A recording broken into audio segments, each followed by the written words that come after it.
Advanix Pancreatic Stent and Navaflex RX Pancreatic Delivery System. Navaflex RX Pancreatic Pusher. Navaflex Pancreatic Pusher. Device placement. Navaflex RX Delivery System. Remove the products from the packaging. Confirm the guide wire placement above the stricture, stone, or injury fluoroscopically. Lock the guide wire into place using the Boston Scientific RX locking device. Load the stent, pigtail end first, onto the guide catheter, allowing the guide catheter to pass through and straighten the pigtail. Avoid straightening the pigtail by hand. Note, when using a straight stent, load the stent onto the guide catheter, trailing end first.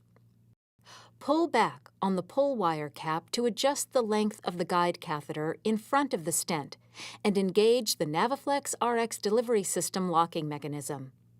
For trailing barb stents, slide the stent barb cover so it is on the distal end of the blue push catheter near the stent.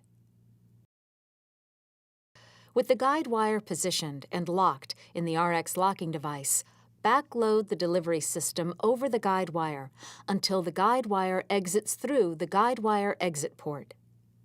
The guide wire exit port is denoted by a change in push catheter color from blue to white. Grasp the guide wire and slide the delivery system over the guide wire until it reaches the RX locking device.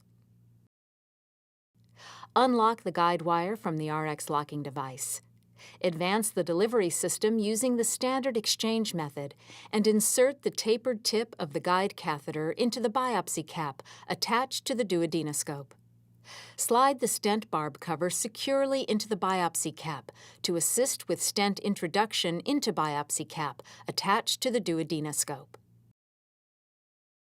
Once the trailing barbs have been introduced into the biopsy cap, slide the stent barb flap cover back and out of the way. Once the guide wire exit port has entered the duodenoscope, relock the guide wire to the RX locking device and continue advancing the delivery system using 2 to 3 centimeter short strokes until the stent exits the duodenoscope and enters the pancreatic duct. The guide catheter RO marker and stent can be visualized fluoroscopically. Unlock the Navaflex RX delivery system locking mechanism. Advance the stent into the desired location in the duct using the push catheter. Simultaneously, maintain the guide catheter RO marker position in the desired ductal location by retracting the guide catheter. Continue advancing the delivery system until the endoscopic marker on the trailing end of the stent remains visible outside the papilla. To initiate deployment, ensure the Navaflex RX delivery system locking mechanism is unlocked. Retract the guide catheter by pulling on the pull wire cap. The stent will be released when the guide catheter RO marker is aligned with the push catheter RO marker. Endoscopically monitor the stent position. Completely retract the guide wire into the duodenoscope. Stent removal. The stent can be removed via standard stent removal techniques by a trained physician in ERCP procedures. It is recommended that the location to secure the stent for removal be near the trailing end of the stent. The stent should be evaluated for replacement at 3-month intervals. This stent is not intended for use as a permanent implant.